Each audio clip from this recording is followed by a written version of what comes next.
여러분 안녕하십니까. 긴급 이슈 점검 시간입니다. 갑자기 긴급 이슈를 하시는 이유가? 네, 지난 11일에 우리 공군 소속의 F-5E 전투기가 훈련 도중 추락하는 정말 안타까운 사고가 있었습니다. 사고 원인을 조사 중에 있어요. 근데 이 사고로 조종사였던 신모 대위께서 이제 소령으로 추서가 되셨는데 안타깝게 숨이 쉬셨습니다. 삼가 고인의 명복을 빕니다. 제공호 이 F-5E의 기령이 이게 40년을 넘어가는 점을 감안하면요, 이게 전 이 제공호를 탄다는 게 일종의 폭탄 돌리기라는 느낌이 자꾸 들어서 그동안 불안했었는데 한동안 이게 사고가 없었거든요. 2013년 이후에. 근데 또 이 사고가 나고 말았어요. 따라서 오늘 그 긴급 점검에서는 왜 우리 공군이 아직까지 F-5를 써야 되는지에 대한 얘기를 한번 해보고자 합니다.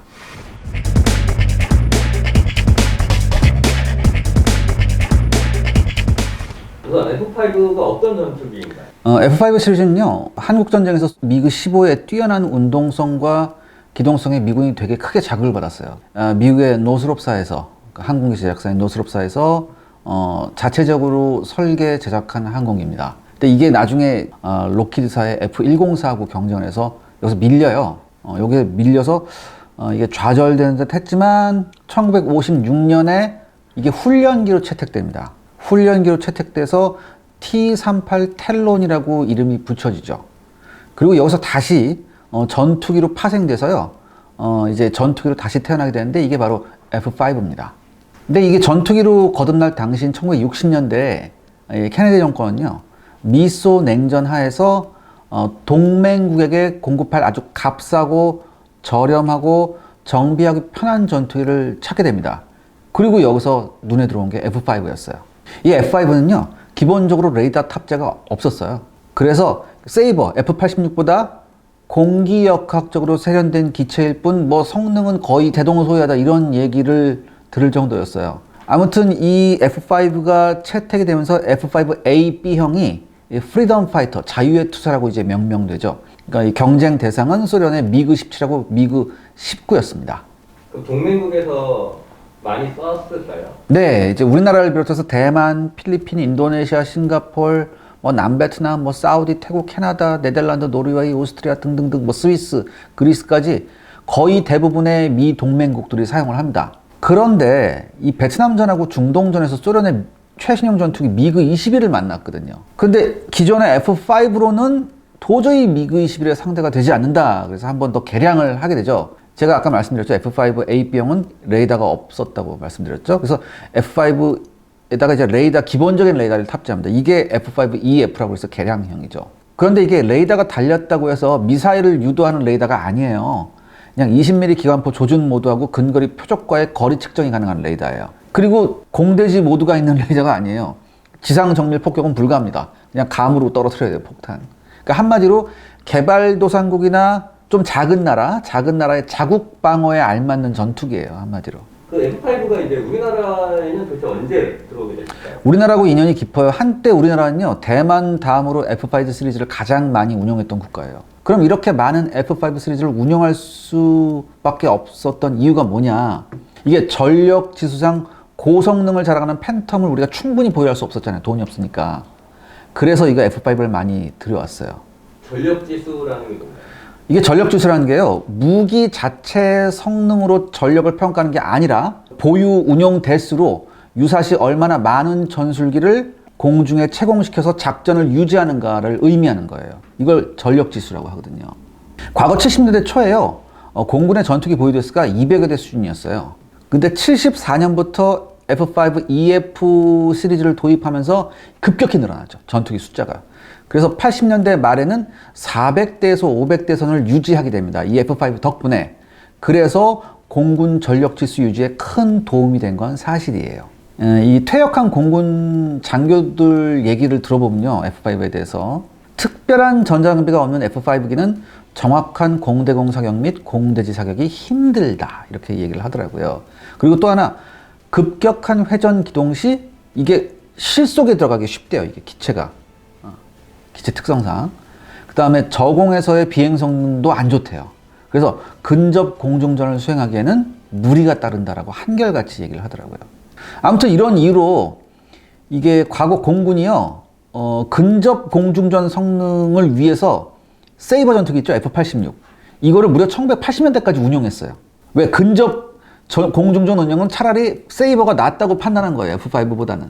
아무튼 미국으로부터 F5의 완전한 인도가 끝나는 게 1981년이었어요. 그 다음에 뭐가 있었느냐? 미국하고 한국 정부 간에 전투기 녹다운 조립 생산 계약이 체결이 돼요. 복싱할 때 녹다운이 아니라 이제까지는 완제품이 들어왔잖아요. 근데 완제품이 들어온 게 아니라 반제품을 수출한 후에 현지에서 조립하는 형태. 그걸 이제 녹다운 방식이라고 하는데, 이게 들어와서 김해에 있는 대한항공 정비창에서 이제 조립이 돼요. 이게 그 정비창 시설을 확대해가지고. 그래서 2형 48대, F형 20대를 82년부터 86년까지 생산을 하게 되죠. 그래서 공군에 납품합니다. 이게 바로 제공호예요. 우리가 알고 있는 제공호. 이건 단순 조립 생산이거든요. 그래서 별 의미가 없어요. 별 의미가 없는 생산이에요. 그런데 당시에 일부 항공업계 관련자하고 학자들이 언론 매체에 글을 기고할 때 아주 역사적인 업적으로 자주 인용을 했어요. 심지어 당시 언론은 뭐라고 그랬냐? 국산 전투기라고 했어요. 이걸 국산 전투기라고 했다고. 제공호는 F5랑은 좀 다른 점. 그러니까 F5 EF형인데 조금 좀 나아졌어. 조금. 그러니까 한 단계 향상된 레이더 탑재했고, 그다음에 탐지 거리하고 표적 분석 능력이 향상이 좀 됐어요. 그 이후에도 개량을 거쳐서 지금 우리가 쓰고 있는 F5는 심지어 JDAM을 운용할 수도 있어요. JDAM, 그 유도 폭탄. 그러니까 이런 JDAM 같은 정밀 유도 무기까지 사용할 수 있는 기체예요. 그런데 이게 워낙 경량급의 체구가 작은 로우급 전투기잖아요. 그러니까 무장 탑재량이 태생적으로 부족해요. 더욱이 향상된 레이더를 탑재하다고 하지만 이게 현대의 고성능 레이더하고는 비교가 안 돼요. 쉽게 말해서 왜? 요즘에는 가장 중요한 공중전에서 가장 중요한 요소가 뭐냐면 BVR, 비가시선 교전이잖아요. 보이지 않는 곳에서 레이더로 탐지해서 미사일 쏘는 거. 이게 불가능해요. 이게 불가능해요. 단거리 공대공 미사일만 쓸 수 있다고. 따라서 지금 현재 우리가 쓰는 제공은 대부분 지상 공격기로 쓰여요. 아무리 개량해봤자 그냥 이 정도예요. 이 정도. 약간 머리수 채우기. 네네. 그럼 이번 사고가 어떻게 난 건지 혹시? 네, 아직 사고를 조사 중이에요. 그래서 정확한 내용은 알 수 없는데, 그 언론 보도에 따르면 뭐라고 나와 있냐? 이 전투기가 이륙 후에 상승을 하던 중에 항공기 좌우, 그러니까 이게 F5가 엔진 2개거든? 근데 항공기 좌우 엔진에서 화재 경고등이 켜졌대. 경고등이 켜지자마자 기체가 급강하했다고 하더라고요. 레이더 분석을 해보니까. 제가 이걸 바탕으로 할 때 적어도 조종사 책임은 아닌 걸로 좀 조심스럽게 추측을 해봐요. 왜냐하면 화재가 났잖아요. 화재는 적어도 조종사 책임은 아닌 것 같다고 생각이 돼요. 이건 결과가 이제 정확한 조사 결과가 나와야 알겠죠. 전투기 조종사 신모 대위께서는 이 2차례 교신에서 이젝트란 말을 외치셨대요. 이젝트, 그러니까 탈출하다.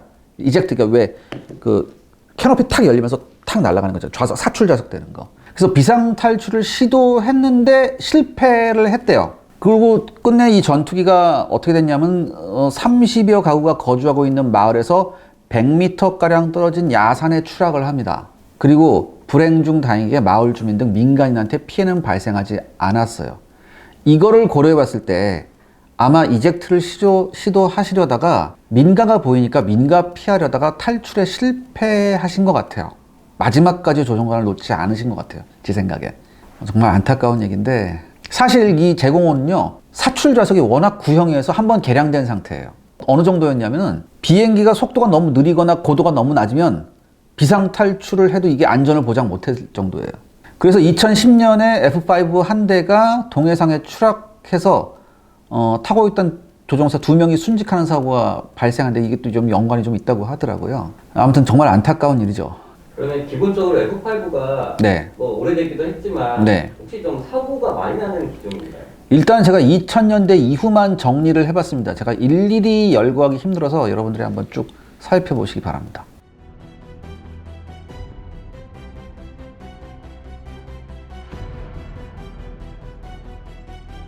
그러니까 이번까지 합하면요, 거의 2년에 한 대꼴로 사고가 났어요. 그러니까 2013년에 마지막 사고가 나서 그 다음에 이제 이번에 난 건데 2013년까지 하면요 거의 뭐 매해 떨어졌다고 봐도 될 정도로 이게 사고가 정말 많았습니다. 그 사고가 많으면 네. 이제 쓰지 말아야 되지 않을까요? 그렇죠. 여기서 가장 중요한 질문을 하셨는데 왜 우리는 아직도 F5를 쓰고 있나라는 문제인데 어떻게 보면 당연하죠. 당연히 돈 때문이에요. 돈 때문에. 제가 모두에도 말씀드렸듯이 제공호는 지금 현재 거의 40년의 기령이 넘어가는 기체예요. 그러니까 진작에 적어도 F-16급 이상으로 대체가 되었어야 했죠. 근데 결정적으로 무슨 일이 있었냐? IMF 사태가 발목을 잡았어요. 그러니까 이 IMF 사태가 터지면서 모든 게 다 무너졌잖아요, 우리나라가. 그러니까 원래는 이제 F-16이나 F-15 같은 게 계속 더 들어오고 이제 들어와서 완전 대체해야 되는데 IMF 터지니까, 그러니까 이런 신형 전투기의 도입 개량 사업이 대거 미뤄지거나 수량 축소, 사업 취소 이게 그냥 연달아 일어납니다. 하여튼 이러저러한 이유 때문에 이게 제대로 신규 도입된 기체가 없어서 지금 이 모양 이 꼴이 난 거예요. 전력 지수 유지를 위해서는 노후화된 이 제공호를 아직까지 80대나 굴려야 되는 거예요, 우리가. 그러니까 우리가 IMF의 여파를 아직도 못 벗어난 거예요, 어떻게 보면. 우리가 정말 개발한 네. 우리 자랑스러운 FA-52 있잖아요. 네, 록히드 마틴하고 같이 개발했죠. 우리가 혼자는 거예요. 아무튼 좋은 전투기예요. 근데 FA-52 개발되면서 순차적으로 퇴역이 이루어지긴 했어요, 사실. 근데 여기서 또 딜레마가 있다는 얘기죠. 뭐냐? 만약에 F5 전량을 FA-50으로 대체한다면 전체적인 우리 공군의 밸런스를 봤을 때 또다시 로우급 전투기가 이 FA-50이 절대 이게 미디엄급이나 이게 하이급 전투기가 아니거든요. 성능은 좋지만 이게 사실상 경량급 전투기거든. 그러니까 이런 경량급 전투기로 전체 전술기의 절반을 차지해버리는 이런 딜레마에 빠질 수가 있었단 말이지. 그럼 F5를 계속 써야 되는 상황이겠죠? 우리 KF-21 있죠. KF-21 작년에 이제 런칭됐던 이 KF-21이 양산되는 시점이 2025년이에요. 그리고 본격 배치되는 게 2028년으로 지금 나와 있거든요. 이때까지는 어떻게든 뭐예요? F5를 굴려야 될 상황이에요. 그런데 여러분, 만에 하나 KF-21 개발이 지연되면 어떻게 해야 되는지 전 답이 없어요. 이번 사고는 우리에게 말해주고 있는 게 어떤 거예요? 정말 제가 거듭 말씀드리지만 대단히 안타까운 사건인데 우리가 좀 이런 게 있어요. K방산 얘기가 되게 많이 나왔어요. K방산 히트로 한껏 들뜬 분위기에 이게 찬물을 끼얹은 격이다. 한마디로. 근데 그러니까 그래서 찬물을 끼얹어서 뭐냐 이런 게 아니라 여러분 잘 들어보세요. 한국은요 이제 경제 규모가 3년 연속 세계 탑10 안에 들 만큼 선진국이라고 다들 얘기를 하잖아요. 언론에서도 그렇고 막 선전이 대단하잖아요, 이런 거. 더욱이 세계를 선도하는 첨단 기술로 K방산에서 큰 성과를 거뒀다고 자평을 했어요. 틀린 말은 아닌 것 같아요. 제가 봐도. 틀린 말은 아닌데, 그런데요, 그러면 뭐 합니까? 40년이 넘는 함량 미달 전투기를 운용하다가 귀중한 파일럿이 희생됐습니다. 정확한 조사 결과가 나와봐야지 알겠지만, 설마 이번에도, 그러니까 과거에 이런 예가 있었거든요. 조종사 탓으로 돌린 예가 있어요. 왜냐면 그게 제일 쉽거든. 그러진 않겠죠, 이번에. 제가 아까 처음에 말씀드렸듯이 화재가 났으니까. 더 진짜 좀 그런 게 뭐냐면 언론이 이 사건을 심각하게 안 다뤄요. 많이 다루지도 않고. 이게 좀 정말 신기해요. 이건 제가 봤을 땐 되게 심각하고 시급한 일인데도 이거 좀 되게 신기하네요. 왜 이러나요? 이렇게까지 좀 무관심할 수가 있을까라는 생각이 들 정도예요, 사실. 그래서 내린 결론이 혹시 뭐가 있을까요?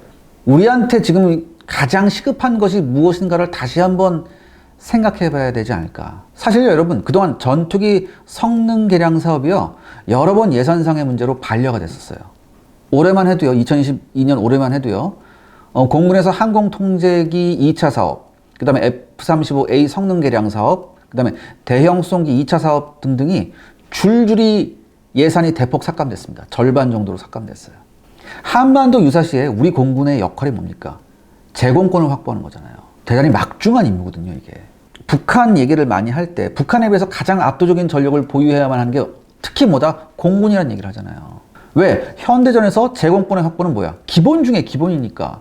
우리가 항상 북한 얘기할 때 가장 앞선다는 게 뭐예요? 공군력이잖아요. 그러니까 개전 24시간 안에 북한 공군을 없애버릴 수 있다. 이렇게 가장 자신하는 게 지금 공군이잖아요.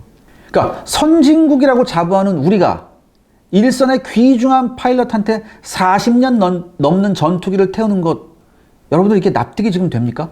저는 좀 이해가 안 가거든요. 아무리 그동안 무슨 사정이 있었다고 하더라도. 이건 전 이렇게 비유하고 싶어요. 40년 넘은 포니 자동차를 타고 레이싱 경기에 참가하는 것 같아요. 또 하나 이번 사고로요. 제공호 비행이 전면 중단됐습니다.